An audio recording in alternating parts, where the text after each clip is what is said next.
আজকের audio story কামিনী।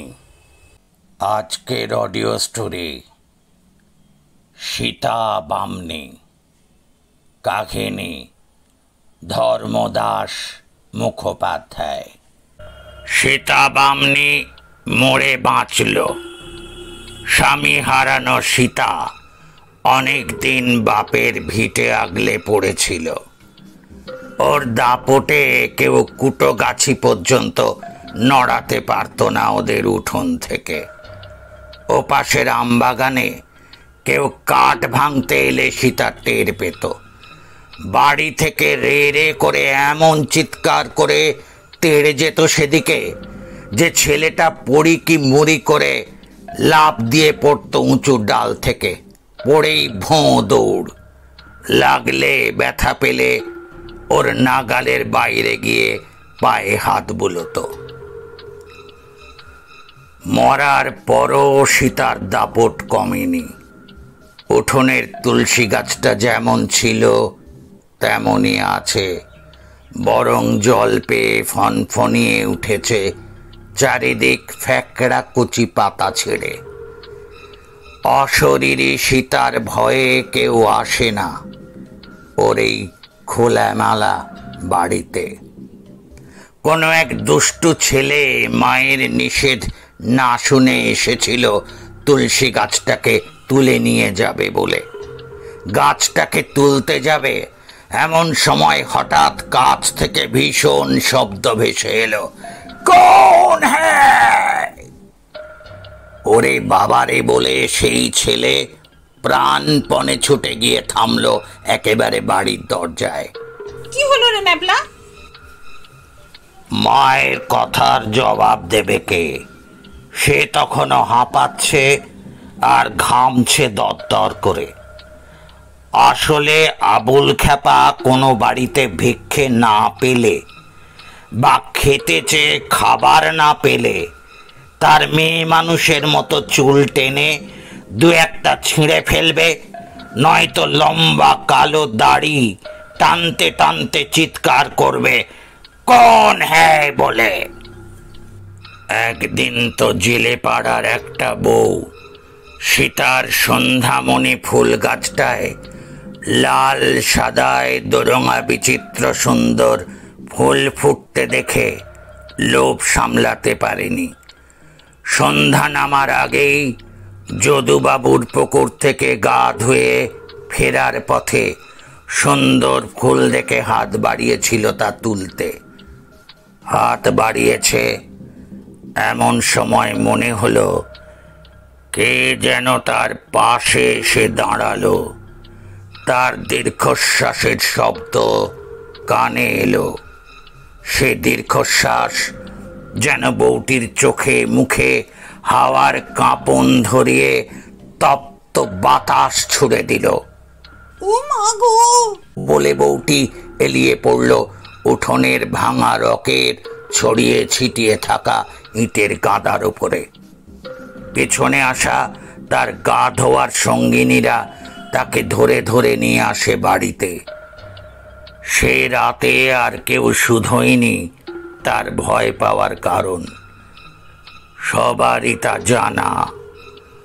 তবু তার অন্তরঙ্গ বউটি নাছোড়বান্দা হওয়ায় চুপি চুপি বলেই ফেলল সকলের কান বাঁচিয়ে। সীতা বামনীকে কি অবস্থায় কোন রূপে দেখল আর তাদের প্রশ্ন করার সাহস হয়নি।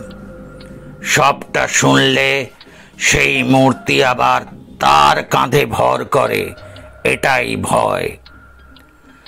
গঙ্গার ঘাটে স্নান করতে যাবার সময় মেয়ে বউরা একটু দাঁড়ায় সীতার ঘরের সামনেটায়।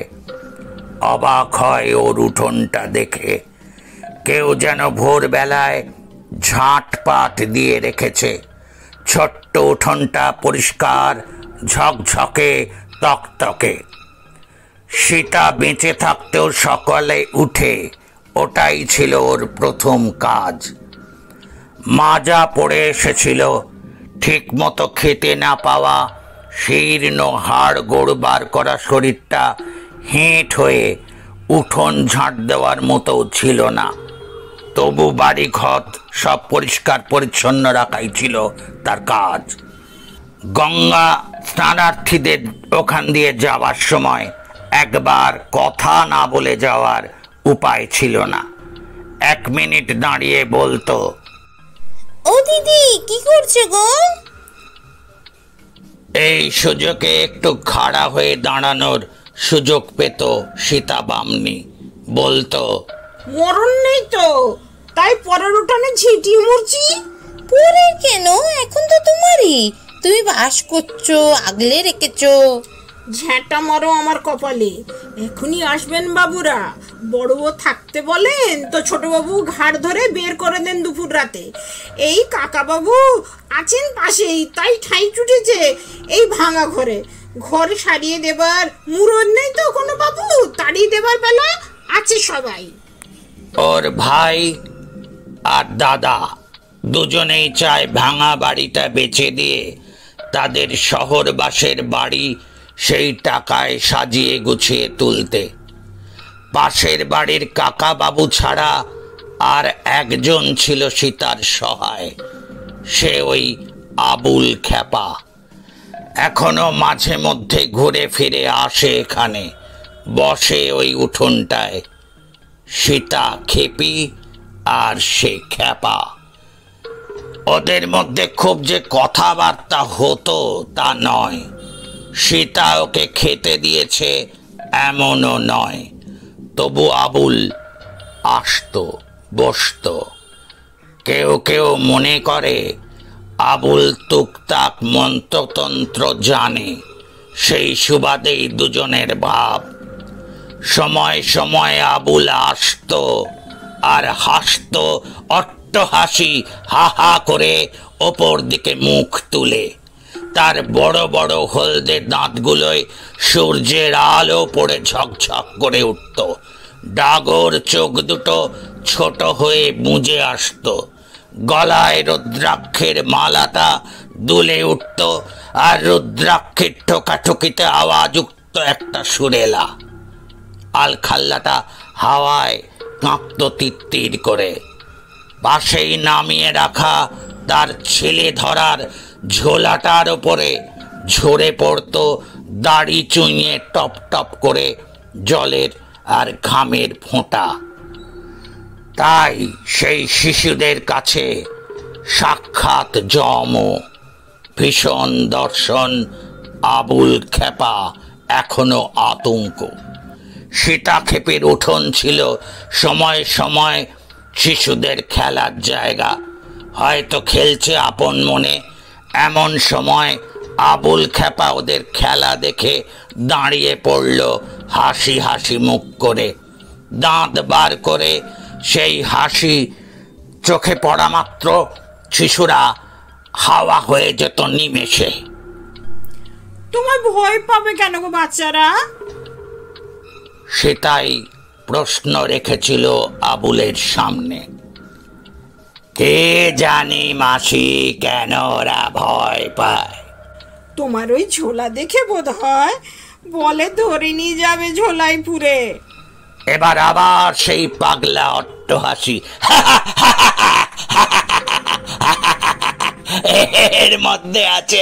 এর মধ্যে আছে একটা কম্বল, গায়ে দি আবার কোথাও পেতে বসে খেতে দিলে। সীতাকে ভয় পাওয়ার কারণ তার মুখের বাক্যে। কাকচিল পর্যন্ত বসতে ভয় পায় সীতার ভাঙা ঘরের ছাদে। মোর মোর কাকড়টা পাখি, একই আমার ভাঙা ঘর, তার উপর আবার তোদের উপদ্রব। সীতা নিজের বাপকেও ছেড়ে দেয়নি গালাগালি দিতে। সর্বনেশে বাপই তো আমাকে ফাঁসিয়েছে, দেখে দিতে পারেনি মেয়ের বিয়ে। ওর বাড়ির পেছনে জেলে পাড়ায় মেয়ে পুরুষের পায়খানা করার জায়গা। চোখে পড়লে মুখ ছুটত না তুবড়ি ছুটত। ওরে বাঁশবুকো, ওলাও তোরা ঝড়ে বংশে নিবংশ হবে। ওখানেই যে আপনাদের পূর্বপুরুষের ঠাকুর দালান ছিল, নরকে যাবি। ওলাও তোরে পড়া উজাড় হয়ে যাবে। এই মানুষটার আবার গুণও ছিল, মানুষের বিপদে এগিয়েও যেত। এই দজ্জাল ঝগড়ুটে কর্কশ কণ্ঠী সীতার মুখে তখন মধু ঝরত। ও দিদি, ভয় কি? আমরা তো আছি। অসুস্থ সেই দিদির পাশে বসে তাকে জল এগিয়ে দিয়েছে, পরের গাছ থেকে লেবু তুলে এনে শরবত করে খাইয়ে তবে ছুটি মিলেছে সীতার। তার আগে পাড়া তুতো দিদির ঘরদোর সাফ করতে একটুও কুণ্ঠা হয়নি। তার নোংরা কাঁথা কাপড় পর্যন্ত সাফ করে গুছিয়ে তাকে শুইয়ে দিয়ে তবেই সে এসেছে। এই খেপি সীতাই একদিন মরল, যখন কেউ ছিল না তার পাশে। দাদা আর ভাই আগেই মরেছিল, ভাইপোদের ঠিকানাও জানা ছিল না কারো। শয্যাশায়ী হবার পর অবশ্য কেউ কেউ দু এক মুঠো ভাত দিয়ে যেত ওর ভাঙা বাক্সটায়, কিংবা কালো তিলচিটে বালিশটার তলায় জমানো গোপন টাকার আশায়। চিকিৎসা হয়নি, যেটুকু হয়েছে তার বেশি সাধ্য ছিল না পাড়ার লোকের।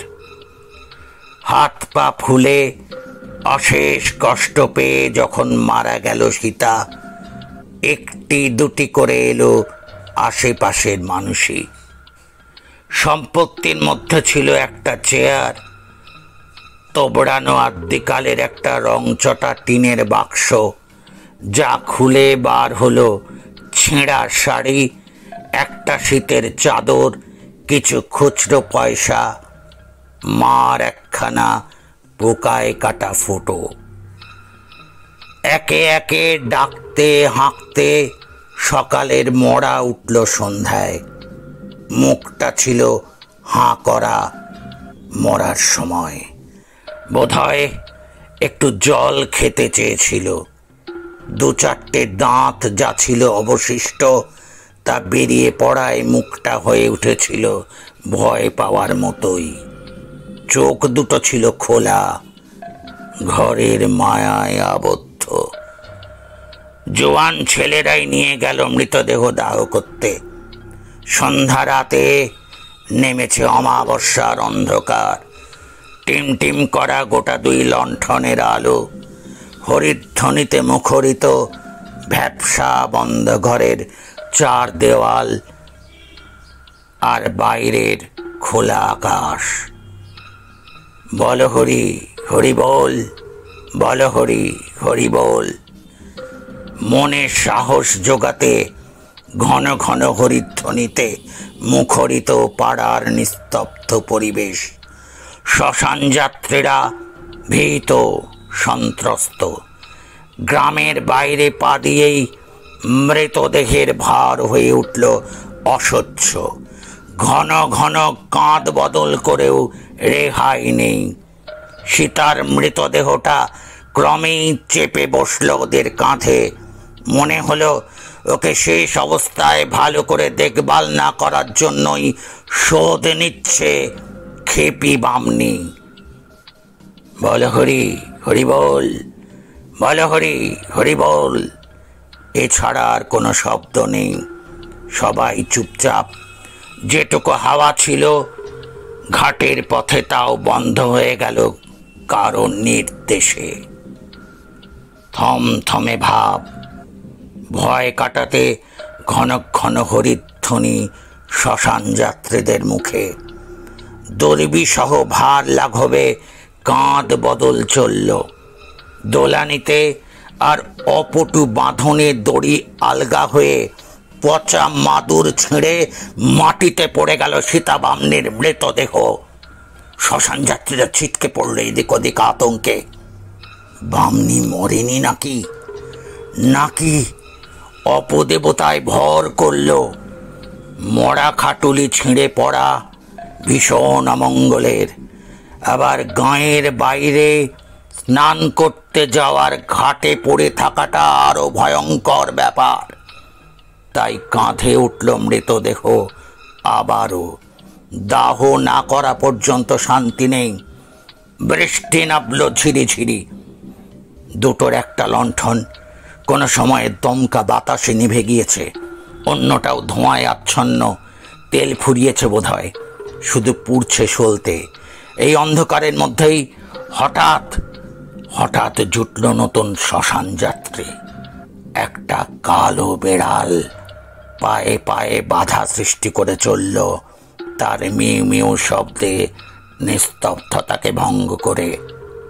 চিলু সাজিয়ে আগুন দিতেই পাটকাঠি জ্বলে উঠল দাউ দাউ করে। চিতা জ্বলল, কিন্তু তার নিভু নিভু হলো মৃতদেহের ফোলা শরীর থেকে বার হয়ে আসা জলে। কোনো রকমে আত পোড়া করে শ্মশান যাত্রীরা ফিরে এলো রাত গভীরে, সারা গ্রাম সচকিত করে বল হরি হরি বল ধ্বনিতে। হরিধ্বনিতে ভয় পেয়ে ঘুমন্ত শিশু কেঁদে উঠল মাকে জড়িয়ে ধরে। সীতা খেপির সৎকার হলো, কিন্তু সীতা বাড়ি ছাড়ল না। তার প্রতিধ্বনি হয়ে কালো বেড়ালটা বদ্ধ ঘরের এক পাট খোলা জানলা দিয়ে ঘরে ঢুকে কাঁদতে বসল করুণ সুরে। ওরই একটা বড় মোর্চে ধরা তালা ঝুলিয়ে দিয়ে ঘরের সম্পত্তি হলো সুরক্ষিত। রাত্রে পাশের বাড়ির মানুষজন হঠাৎ ঘুম ভেঙে উঠে পড়ে বেড়ালের কান্নার শব্দ শুনে। কখনো জেগে উঠে শোনে ওর ঘরের তালা খোলার শব্দ, ঘরের মধ্যে গোঙানির আওয়াজ। বেঁচে থাকতে রোগের যন্ত্রণায় যে কাতর আর্তনাদ শোনা যেত, মরার পরও অবিকল তাই। সীতা বামনির এক বোন আসতো মাঝে মধ্যে দিদির কাছে দেখা দিতে। সে অনেকদিন দিদির কোনো খোঁজ না পেয়ে চলে এলো হঠাৎই। 3 ঘন্টা ট্রেন লেট। মিতা 4টের জায়গায় এলো 7টায়। অন্ধকার রাত। আগের মতোই সোজা গিয়ে দাঁড়ালো উঠোনে। রাত 8টা পর্যন্ত আলো জ্বলে দিদির ঘরে। আজ কোনো রকম আলোর ইশারা নেই। জানলার ফাঁক দিয়ে শুধু অন্ধকার বেরিয়ে এসে তাকে অভ্যর্থনা জানালো। আর এলো দিদির প্রতিনিধি হয়ে একটা কালো রঙের বেড়াল, তার জ্বলন্ত চোখ নিয়ে। ঘুরতে লাগলো ওর চারপাশে গোঁ গোঁ শব্দ করে। দিদি, দিদি রে, দিদি আমি মিতা, এলাম তোকে দেখতে। কি হলো রে দিদি, আলো জ্বালাসনি? ওর কথায় সাড়া দিল না কেউ। আবারও বলল। সাড়া দিয়ে বেড়ালটা কেঁদে উঠল ঠিক মানুষের মতো, করুণ সুরে, মিউ মিউ শব্দে।